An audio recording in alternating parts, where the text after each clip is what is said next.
Most retail investors find it difficult to create multi-asset portfolios that can survive in all sorts of market conditions.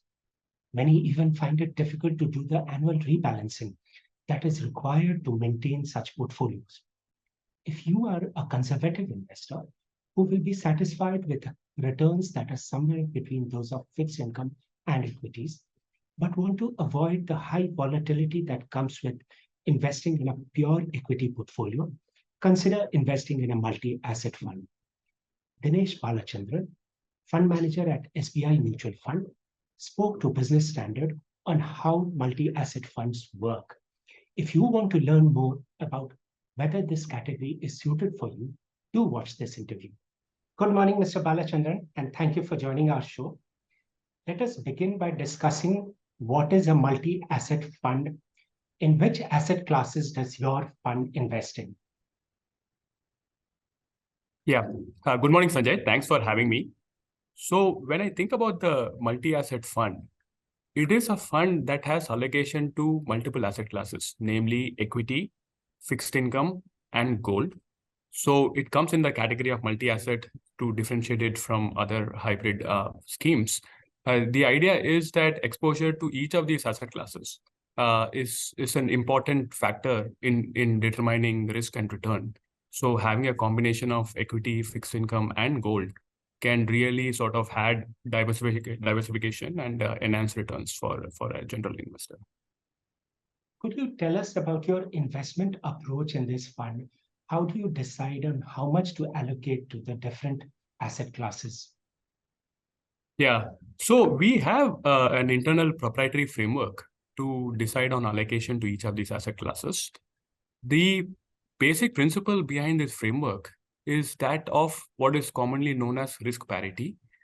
In simple terms, the idea is that any asset class that shows increasing volatility will get a lower allocation, and an asset class that is much more well behaved and shows lower volatility will get a higher allocation.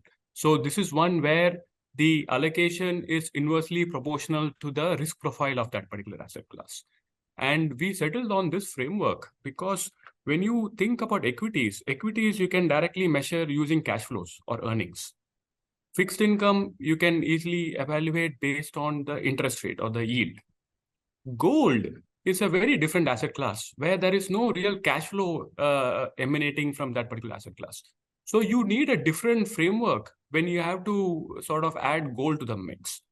And that is where this concept of risk parity or thinking about the volatility of each of these asset classes and using that as a factor to decide on allocation comes in. So what are the advantages of these funds? Why should an investor go for a multi-asset fund instead of choosing separate equity, debt, gold fund? Right. Number one, I think what happens, and I've spoken to a lot of investors around this, a lot of investors do not know how much to allocate to each of these asset classes. They understand the basic concept of diversification and how you need a combination of various asset classes. So that is something that I think at this point, a lot of investors are aware of that concept. But the problem stems from the fact that they don't know how much to allocate. And when do you change this allocation? And that is where these asset allocation funds really come into the picture, because the thought process is that we will essentially do that job for the investor, where we will sort of decide what is an optimal allocation at any given point in time, and how should that change based on the situation.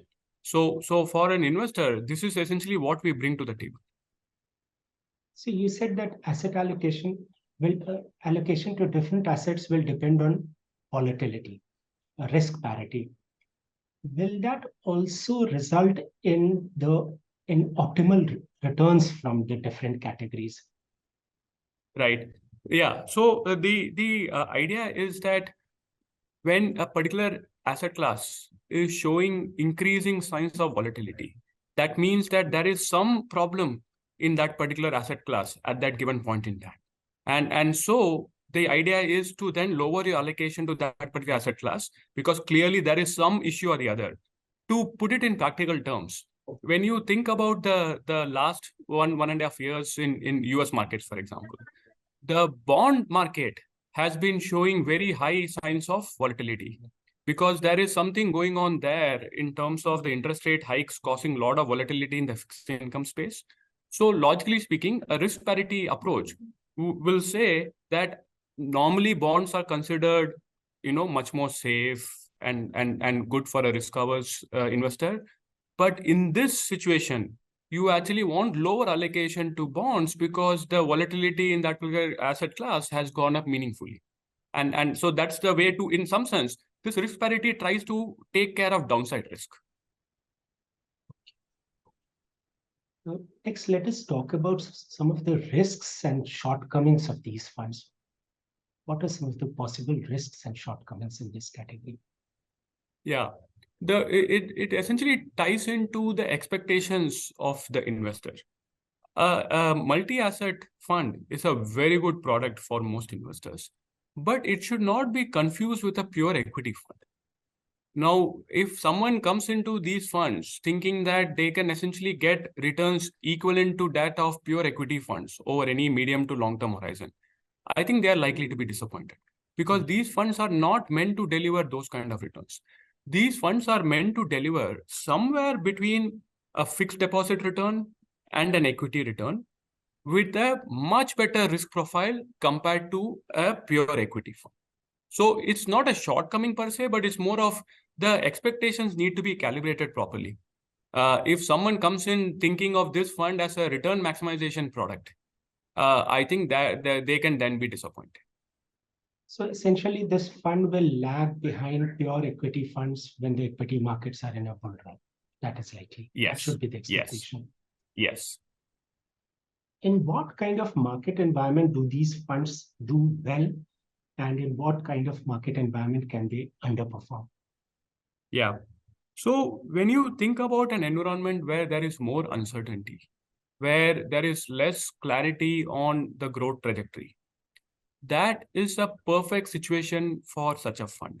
Because when you think about what is the underlying characteristics of such a fund, you essentially have a combination of equity, fixed income, and gold, right?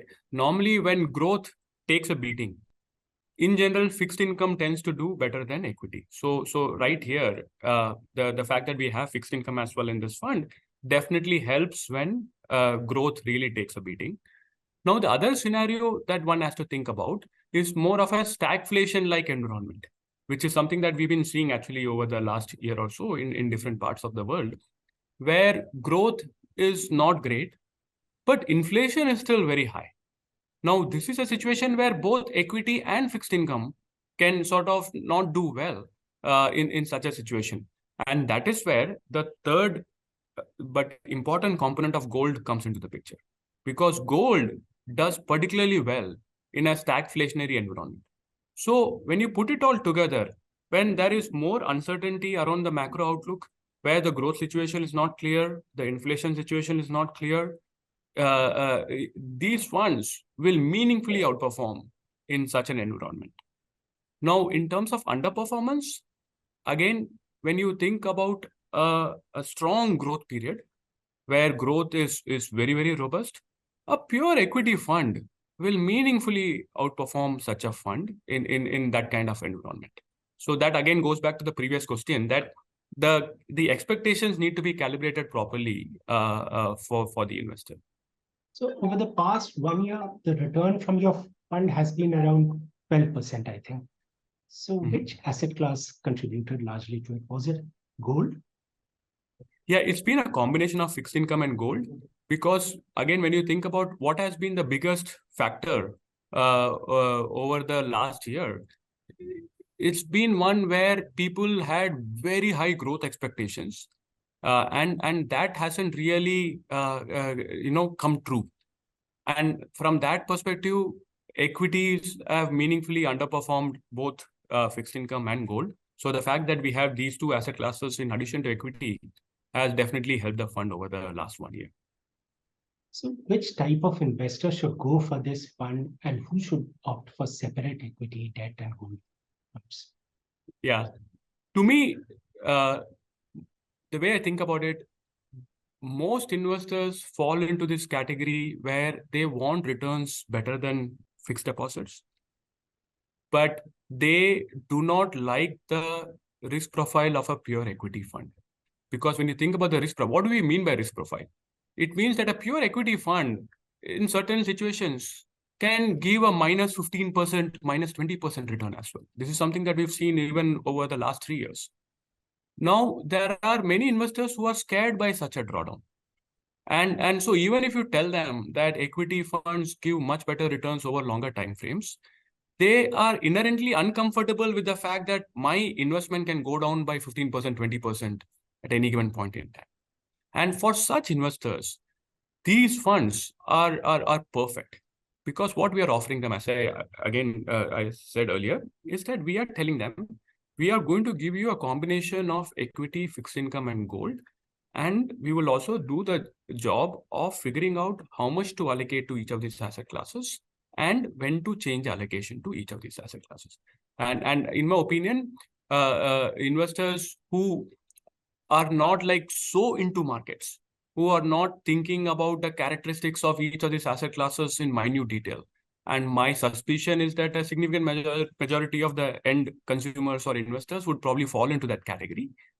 For them, this is actually a very nice core product, because it sort of does most of the job for them. So definitely I would recommend this for most of the investors actually. Very true. Most people are so busy earning their livelihood that they can't really look at things like allocating to different asset classes, changing allocation. Even rebalancing becomes difficult for most people on their own. Yeah. So how much should be the investment horizon if you enter a fund like this? What should be the minimum horizon? Yeah. In general, I would say that not just for this fund, but for almost any mutual fund, apart from liquid funds, any horizon less than 3 years is probably going to be suboptimal. Because what happens is that when you're talking about shorter horizons like 1 year or even 2 years for that matter, there are factors that are beyond anyone's control, because so much stuff is happening in general from a macro perspective, right? Russia, Ukraine suddenly came in. We had demon several years ago. And you have like all sorts, and COVID obviously was such a huge surprise, right? You have all these sort of exogenous shocks, which no person really has any control over. So over any short-term horizon, it's like one where, it's the luck of the draw, where sometimes it can be very favorable, sometimes it can be very unfavorable. So as the investment horizon becomes shorter, the randomness of stuff essentially increases. So when you are investing for a 1 year horizon or a 2 years horizon, you have to then accept that you are going to be subject to a lot of randomness.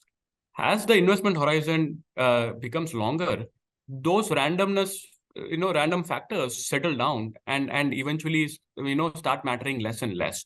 Again, when you think about COVID as a perfect example, COVID, when it hit the economy and markets, over a 2-3 month horizon, equity markets were down by close to 30%. But if someone essentially said that I do not care what happens over shorter time frames and was willing to wait it out, you can see that over a 3 year period, starting from January 2020, the returns actually haven't been bad at all. And that is why I would always say that have a minimum 3 year horizon. And this is true for the multi-asset allocation fund. And broadly speaking, it's true for most other mutual fund schemes. Now, Mr. Balachandran, there are 11 funds in this category. How does an investor choose a fund? How and what checks does he need to run on the equity side, and what checks should he run on the debt side of the portfolio? Right. So there are two aspects to a multi-asset allocation fund. One is the asset allocation component, because that is an important component from a return and risk perspective.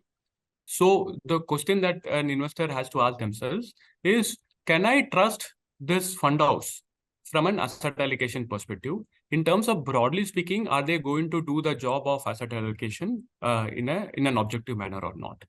And what we often find is that any well-designed objective framework where it's very clear upfront in terms of what is going to cause the change in asset allocation, if it is properly laid out and it is objective, that is more than half the battle won.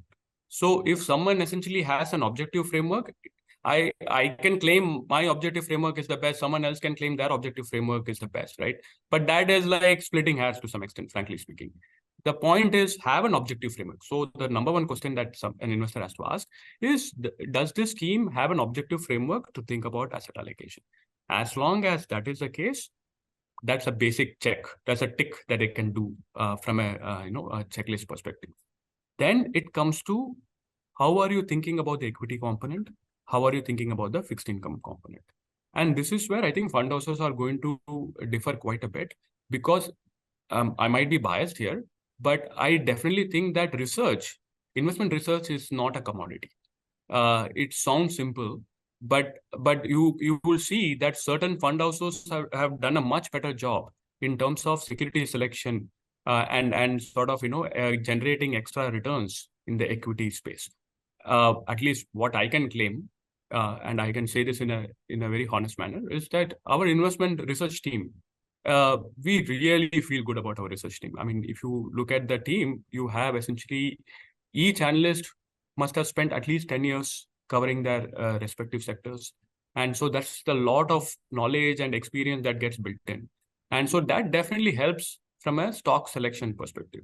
So the question that an investor has to ask again is, do I trust this fund house to do a good job from a stock selection perspective? And they can take a look at all our mutual fund schemes to see whether, broadly speaking, we've been able to generate excess return compared to the benchmark or not.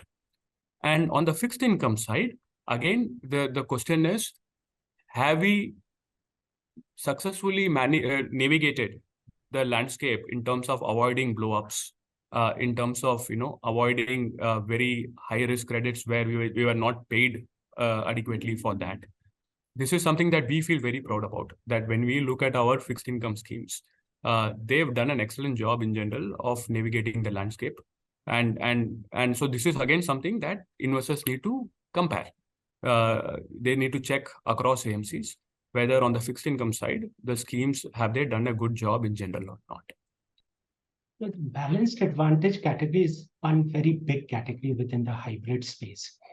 So which kind of investor should go for the balanced advantage category and who should go for these multi-asset funds?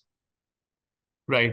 So in my opinion, what is the biggest difference between a balanced advantage category and a multi-asset category, especially this addition of gold? Now, otherwise, in balanced advantage, you have equity and fixed income. Even in multi-asset allocation, you have equity and fixed income. So the question is, does adding gold to the portfolio help or not? And there are sort of like, varying opinions on this matter. I personally think that adding gold to the mix definitely helps from a risk management perspective. Because again, when you think about a stagflationary environment, that is when gold really starts shining. And what has happened is that people have, in general, there is a recency bias, right? Where if I think about the last 10 years, it has been anything but a stagflationary environment. Broadly speaking, inflation has been okay. And so people feel that, stagflationary environment, that hardly ever happens.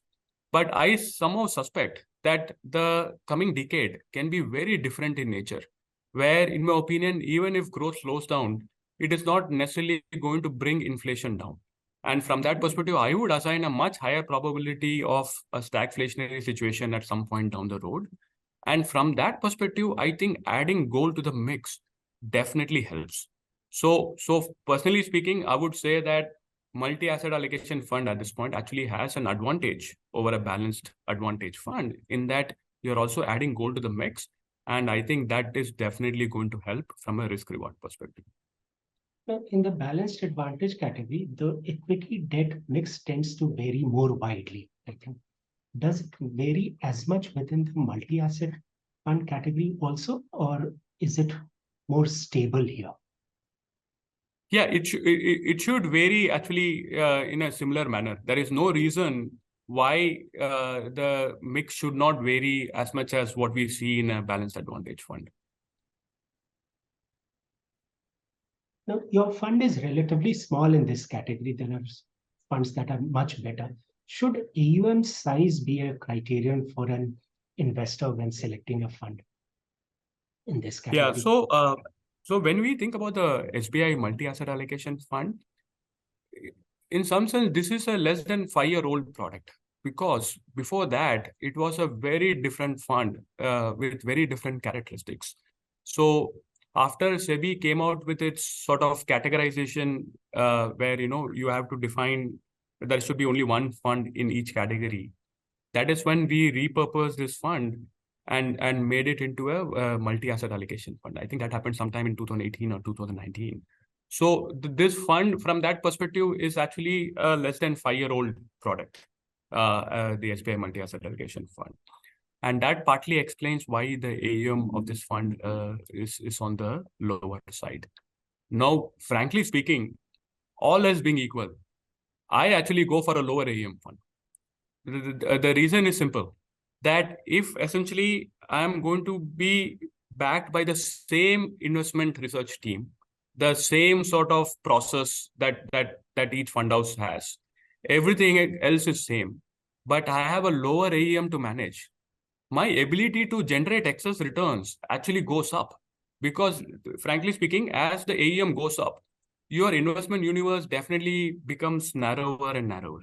So I am actually very happy as a fund manager. And I suspect if you ask most fund managers, are they happier managing a smaller AUM fund or a bigger AUM fund? In general, they will always go for the former, because it allows you to sort of take advantage of opportunities that you won't be able to take advantage of when you're managing, let's say, a 25,000 crore AUM fund. Mr. Balachandran, I'll come back to you and hold you for this answer once your fund has grown to 25,000 crore. The next question is, around 37% of your equity portfolio is in small cap funds. So are there small cap stocks? Are there any reasons for this optimism around small cap category? Yeah. So in general, this fund within the equity component is supposed to be market cap agnostic, where the thought process is that we will essentially gravitate towards those areas where the risk reward is skewed in our favor. Now, it just so happens that in the small cap space, which is a very heterogeneous space, actually small cap, if you think about it, you have companies across the entire spectrum. There are companies that, frankly speaking, you don't even want to go anywhere close to them, because of either corporate governance issues or business model issues. So there are a lot of small cap companies that, personally speaking, I don't even want to think about. But then there are a lot of small cap companies where I feel that the valuations related to the growth profile and the business model of these companies looks very attractive. And small caps inherently are less researched, right? So that is why, in general, you tend to see more opportunities in the small cap space. A large cap stock has a very well defined, stable business model for the most part, and you have many highs, many sell side analysts covering these stocks. You don't see the same for small cap stocks. So that is where, if you really feel that you have a good research team, you feel that you can actually do a good job of analyzing stocks, you tend to sort of spot more opportunities in the small cap space. And this fund, as I said, because the AUM is also on the lower side, it is actually allowing me to participate in these small cap stocks. So there are other funds that I manage where the AUM, frankly speaking, is much higher. And so I'm not able to buy these stocks in those funds. But in this fund, I'm actually able to buy these stocks. So it's a pure function of where do I see opportunity. If at some point the euphoria around small cap stocks reaches an extreme, something similar to what we probably saw in late 2017, then the prudent thing to do is to sort of really sort of reorient the portfolio and be more in large cap stocks, because at that time the opportunities in small cap stocks, at least we can say this in hindsight, definitely weren't there. But at this point, I can still see more opportunities in the small cap space, and I'm trying to take advantage of that. I have finished with my questions, Mr. Balachandran. Would you have any final message for investors vis-a-vis the multi-asset category? Yeah, so what I'll say is this. When I think about the SBI multi-asset allocation fund, it is meant for a relatively risk-averse investor. But this investor also wants to earn returns more than what he or she is getting in an FD product. So it is meant for investors who are looking for returns better than what they get in fixed deposits, but they are conscious of the drawdown or the risk profile of the investments that they want to make. So this fund is essentially going to be somewhere between a fixed deposit and a pure equity fund, both in terms of return and in terms of risk. Uh, I think over any 3-year period, I think they should definitely expect returns better than fixed deposits. That is something that we actively think about quite a bit. And at this point, the fund AUM is small, which I personally think actually is an advantage rather than a disadvantage. And I feel pretty good about SBI Mutual Fund as a AMC. Obviously, I'm a biased person here, but maybe people should ask around. I feel we have a good research team. I think we've done a good job in terms of having many funds that have good long-term track records. So I see no reason why we should not do well in this fund as well. Thank you, Mr. Balachandran. I've enjoyed our conversation very much. Your insight on risk parity as an investment approach was something that I learned about. I'm sure our viewers will also gain immensely from this interview. Thank you so much and have a nice day. Yeah, thanks again, Sanjay. Thanks for having me.